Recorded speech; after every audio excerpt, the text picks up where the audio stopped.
40 লাখ মহিলা আত্মসহায়ক গোটৰ সদস্য হ'ব পাৰিছে আৰু আপোনালোকৰ কাৰণে এই 40 লাখ মহিলা আগবাঢ়ি গৈছে তেওঁলোকে বেংকৰ পৰা লোন পাইছে আৰু লাহে লাহে এই মহিলাসকলে নিজকে সবলীকৰণ বা নিজকে শক্তিশালী অনুভৱ কৰিছে এগৰাকী মহিলা আত্মসহায়ক গ্ৰুপলৈকে আহিছে 10 জনী মহিলাৰ লগত একেলগে কাম কৰিছে আৰু কৰবাত নহয় কৰবাত নিজকে শক্তিশালী অনুভৱ কৰিছে মই আজি আপোনালোকক ধন্যবাদ জনাম যে আপোনালোকৰ প্ৰচেষ্টাত আমাৰ অসমৰ 3 লাখ আত্মসহায়ক গোটে 556 কোটি টকাৰ ৰিভলভিং ফাণ্ড পাইছে 2 লাখৰো অধিক আত্মসহায়ক গোটে আজি 1089 কোটি টকাৰ সামূহিক বিনিয়োগ পুঁজি পাইছে আৰু সকলোতকৈ ডাঙৰ কথা যে আপোনালোকৰ কাৰণে আজি বেংকৰ পৰা আমাৰ আত্মসহায়ক গোটৰ বাইদেউসকলে 16,000 কোটি টকা লোন পাবলৈ সক্ষম হৈছে ই সহজ কথা নহয় আৰু এই 16,000 কোটি টকা লোনৰ 99% লোন আমাৰ বাইদেউসকলে বেংকক উভতাই দিছে আপোনালোকৰ প্ৰচেষ্টাত 8.82 লাখ মহিলা আজি লাখপতি বাইদেউলৈকে ৰূপান্তৰ হৈছে ই সাধাৰণ কথা নহয় ই এটা বহুত ডাঙৰ সফলতা ইয়াৰ লগে লগে আজি আমাৰ প্ৰচেষ্টা হৈছে যে এই আত্মসহায়ক গোটৰ 40 লাখ মহিলাকে আমি কেনেকৈ লাখপতি বাইদেউ কৰিব পাৰো মই আপোনালোকক ধন্যবাদ জনাইছো যে আমাৰ মুখ্যমন্ত্ৰীৰ মহিলা উদ্যমিতা আঁচনিখনৰ কাৰণে আপোনালোকে যোৱা কেইটামান মাহত যথেষ্ট কষ্ট কৰিলে আজি আমি এই পুঁজি বিতৰণৰ কাম আৰম্ভ কৰিছো বিহালীত আমি দিলো আমি নলবাৰীত দিলো জাগিৰোডত দিলো মাৰ্ঘেৰিটাত দিলো অহা পৰহি দিনাখন আমি বৰাক উপত্যকাৰ পাথাৰকান্দিত দিম হোজাইত দিম ঢেকিয়াজুলিত দিম এনেকে এটা সমষ্টিত আমি মিটিং কৰি সকলো মহিলাকে মুখ্যমন্ত্ৰীৰ মহিলা উদ্যমিতা অভিযানৰ পুঁজি আমি বিতৰণ কৰিম আপোনালোকক মই এটা কথা ক'ব খোজো এগৰাকী মহিলাৰ দুটা পৰিচয় আছে এটা হল ব্যক্তি হিচাপে আৰু এটা হল মোৰ আত্মসহায়ক গোট হিচাপে আমি চেষ্টা কৰিছো যে আমাৰ মহিলাসকলে গ্ৰুপটো লোন লওক আৰু ব্যক্তি হিচাপেও তেওঁলোক আগবাঢ়ি যাওক আজি মুখ্যমন্ত্ৰীৰ মহিলা উদ্যমিতা অভিযানত আমি তেওঁলোকক প্ৰথমে 10,000 কৈ টকা দিম এই 10,000 টকা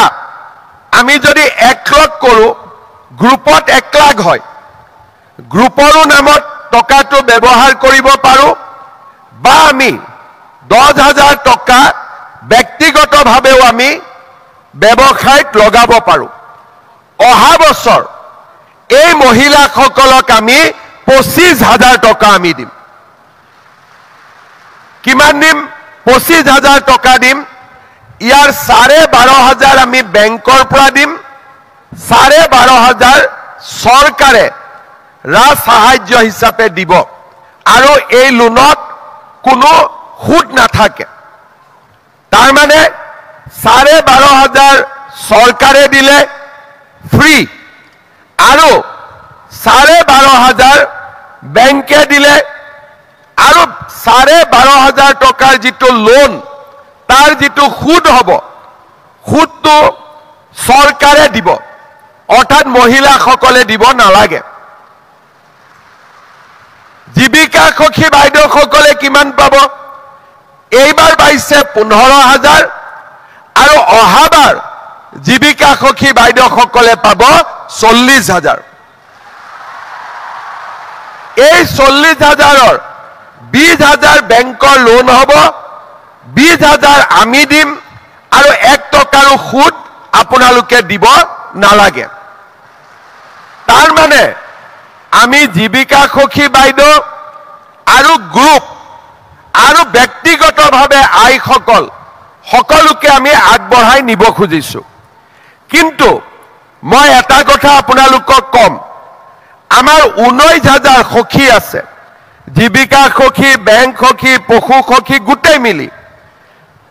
মোক অফিচে কৈছে যে 14,000 মহিলাক আমি জীৱিকা সখীক মহিলা উদ্যমিতাৰ টকা দিব পাৰিম, বাকী 4,000ক নোৱাৰো।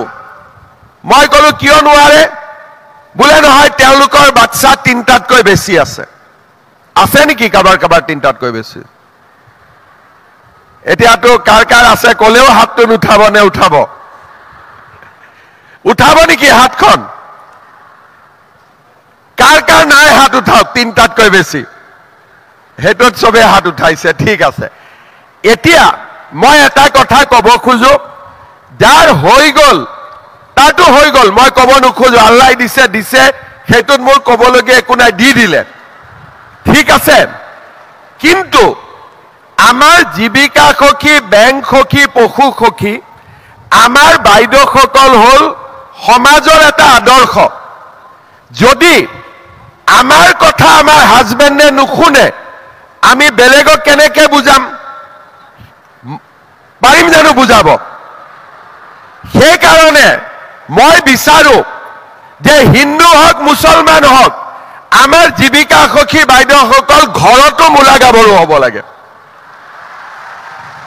লাগে নে নালাগে? তাৰমানে যিদিনাখনেই 3টা বাচ্চা হৈ যাব, সিদিনাখনে ফুল ষ্টপ। এনে 2টা ক'ব লাগে, কিন্তু মই 2টা কোৱা নাই, মই 3টা কৈছো। আৰু চাহ জনজাতি তেওঁলোকক 4টাও কৈছো, ঠিক আছে, যিহেতু সৰু কমিউনিটি। কিন্তু আপোনালোকে এটা কথা বুজি পাব যে অকল টকা পইচা লেনদেন দি নহয়, আমি যেতিয়া নিজৰ ল'ৰা ছোৱালীক স্কুলত পঠিয়াম, শিক্ষিত কৰিম, ঘৰত স্বামীক আমি বুজাব পাৰিম যে চা, এতিয়া মই জীৱিকা সখী, বেংক সখী, পশু সখী, মই যদি 5টা বাচ্চা জন্ম কৰি লওঁ, মই বাহিৰত কেনেকে বুজাম? এই কথাখিনি স্বামীক, হাজবেণ্ডক ঘৰত বুজাব পাৰিলেহে বাহিৰত মই মোৰ সেলফ হেল্প গ্ৰুপৰ মেম্বাৰখিনিক মই বুজাব পাৰিম। মই ঠিক কথা কৈছো নে নাই কোৱা? নে মই ভুল কথা কৈছো? কোনে কোনে ভাবে মই ভুল কথা কোৱা বুলি? আৰু মই শুদ্ধ কথা কোৱা বুলি কোনে কোনে ভাবে? ঠিক আছে। আৰু এটা বস্তু আপোনালোকে চাব, গ্ৰুপৰ মাসকল বা আমাৰ জীৱিকা সখী, পশু সখী, বেংক সখী, কাৰো ঘৰত যাতে ছোৱালীক, আপোনালোকৰ ছোৱালীক কম বয়সতে বিয়া দি নিদিয়ে। নিযুত মইনা আঁচনি আছে, এতিয়া ছোৱালীক আমি পঢ়াম। হায়াৰ ছেকেণ্ডাৰীত 1,000 টকা, ডিগ্ৰীত 1250, আৰু PG পঢ়িলে 2,500 টকা, আৰু অহাবাৰ চৰকাৰ হলে আৰু বাঢ়িব। তাৰমানে চৰকাৰ হ'ব নে নাই বিজেপিৰ? অহাবাৰ যেতিয়া চৰকাৰ হলে আমাৰ মহিলাসকলৰ সুবিধা আৰু বাঢ়িব। কাৰণ আমি বিচাৰিছো যে ঘৰত যাতে যিকোনো সিদ্ধান্ত লোৱাৰ সময়ত মহিলাসকলৰ কথা আমি শুনাব পাৰো শ্ৰদ্ধাৰ আই মাতৃসকল আপোনালোকে বহুত কথা মোৰ পৰা বিচাৰে যে আমাক আৰু সুবিধা দিয়ক লাহে লাহে এই বছৰ আমি মহিলা উদ্যমিতাৰ 15,000 টকা পালো স্কুটিখনত আমি 50,000 টকা পালো এতিয়া মই আপোনালোকক খুদিব খুজিছো অৰুণোদয় আঁচনিত কাৰ কাৰ নাম আহিছে হাত ডাঙক হাতটো ডাঙিলে আঁচনিখনৰ পৰা নামটো কাটা নাযায় আপোনালোকে হাতটো ডাঙিব পাৰে হাত ডাঙক কাৰ কাৰ নাম আহিছে কোনে কোনে অৰুণোদয় পোৱা নাই আপোনালোকে হাত ডাঙক আচ্ছা মই আজিয়ে আমাৰ কুন্তলমণি শৰ্মা বৰদলৈক মই দায়িত্ব দিছো যে যিমান জীৱিকা সখী বাইদেৱে এতিয়ালৈকে কোৱাই নাই মই যিমান জীৱিকা সখী বাইদেৱে অৰুণোদয় পোৱা নাই আমি ডাইৰেক্টলি আপোনালোকক অৰুণোদয় দি দিম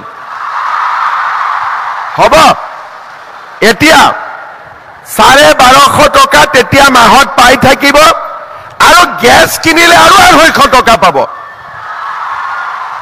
আজি আহি মনটো ভাল লাগিলে না ইয়াত আহি কিবা এটা লাভ হৈছে না নাই যি কেইগৰাকীয়ে চাহ খাব পৰা নাছিল তেওঁলোকৰ মনত শান্তি হৈছে না নাই এতিয়া হৈছে তাৰ মানে আজি আপোনালোকে মহিলা উদ্যমিতাৰ 15,000 পাবই স্কুটি পালেই আৰু যিসকল বাইদেউৰ নাম কিবা কিবি কাৰণত অৰুণোদয়ত অহা নাছিলে